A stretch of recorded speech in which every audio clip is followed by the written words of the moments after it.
Again, new season, new titles. BBC talent exposed, revealing not just that Gary Lineker gets more than £1.75 million for presenting Match of the Day, but that he finished second in the pay league table to Radio 2's Chris Evans, who has a right royal salary of more than £2.2 million.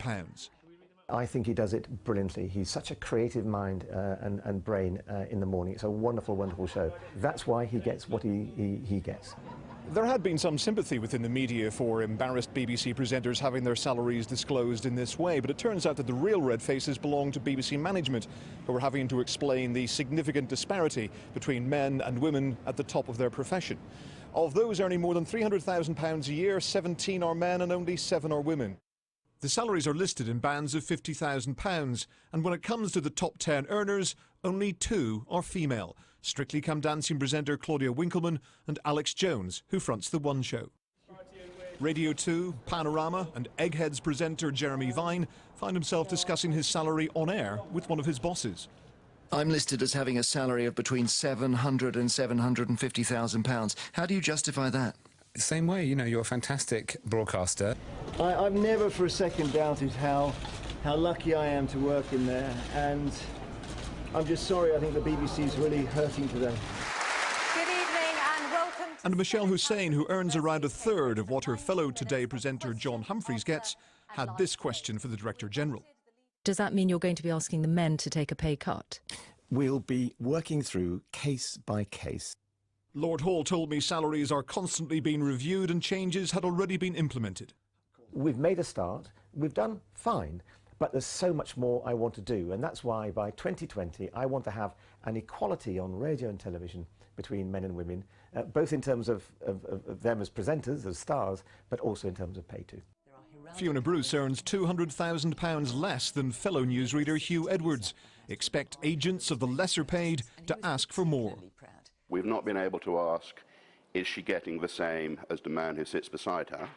Because the BBC would say we can't reveal what other talent is being paid. Now that has gone. That argument is gone. And that means the overall cost to the BBC will probably rise. I think it will cost the BBC a lot of money at the end of the day, the fact that these have all been disclosed, these salaries.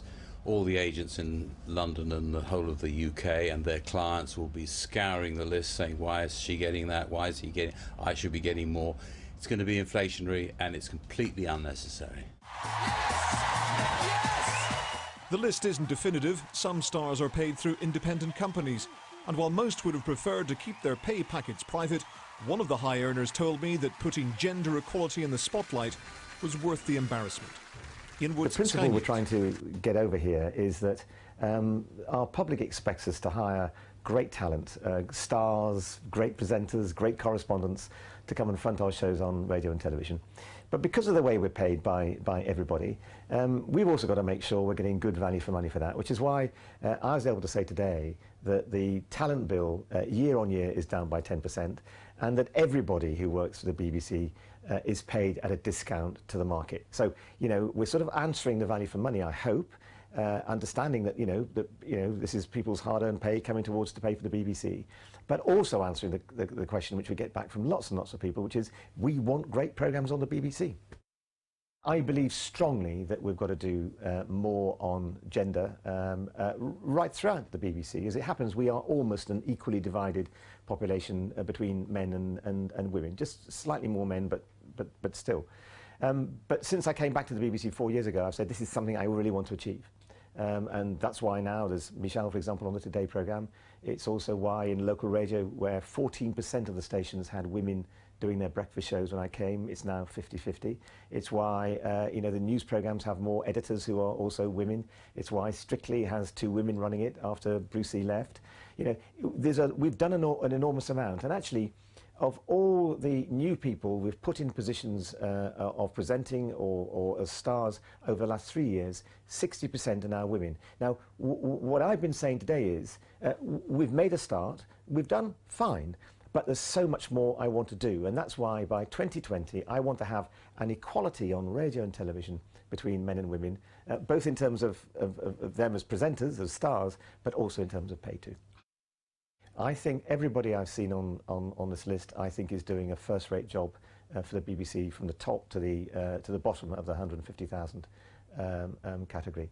Might I also say that this is a fraction of the people who we contract each year as talent. We have about 43,000 or more different contracts with talent each year. This is 1/4 of 1%. So there's an awful lot of people doing fantastic work for us who we rely on day in, day out to do great service, presenting programmes and doing other things, who are on less than £150,000. Actually, there is a very active market out there. It's not just someone going to commercial radio or someone going to ITV. It's actually a global market, and we are constantly fighting off people who are being offered very large salaries and very large contracts from companies in the west coast of America, whatever. There is an active market, believe me. But what I'm trying to do is to say to the people that we really want to keep here, we can't pay top dollar, but what we can give you is working for an organisation which I think means so much to Britain, can do so much for Britain, and is a brilliant broadcaster. In my experience, conversations with people who are presenting programmes and fronting up as stars or whatever are always invigorating. They can quite often be difficult. There's usually a debate about what the right rates are. But the fact is, in the end, you end up coming to an agreement because we all want to make great programmes, and we all want to make great programmes for the BBC. And I have to say, we are very lucky to have such first-rate people working for us. I think we're dealing with, you know, a culture which is broader than the BBC. It's broader than even broadcasting. It's about the way that the UK, and actually you can go even broader than that, it's the way that countries kind of work. But I am determined to make a difference. Taxpayers are paying the wages of these people. The BBC gets £5 billion a year from the licence fee. And I want to know, on what planet is Chris Evans, radio presenter, worth £2.2 million? Gary Lineker, worth £1.8 million.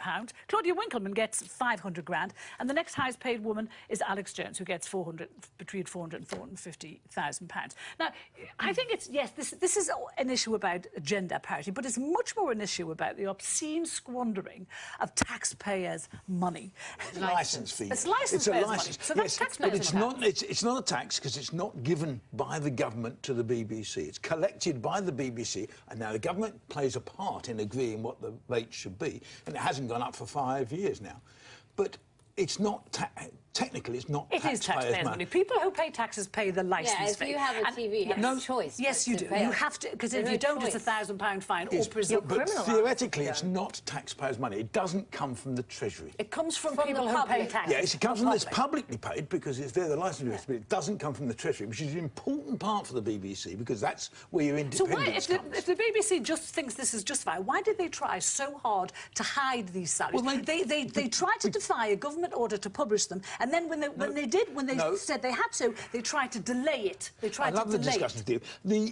If you actually look at what happened in this, there was a guy called John Whittingdale, who was the Secretary of State, who tried to make a massive reform of the BBC. And actually, in his heart, wanted to get rid of most of it.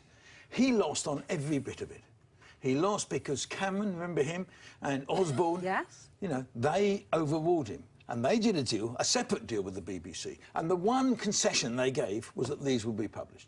So actually, the BBC got an 11-year charter, did pretty well, but they've got to publish these. Now, the BBC didn't want to publish them for all sorts of reasons. One, because it looks terrible, that's why. Yeah, but look, it'll come and go. It'll be gone in, a week. Like I don't think it will, actually. I think it won't. I think people are shocked. I don't think the public is shocked. I think much more likely. They're horrified. Well, I'm glad you represent them. But I read. Much more likely, you read people like you. No, I read Twitter for one. And people on Twitter are disgusted this way. Don't play it down. People on low salaries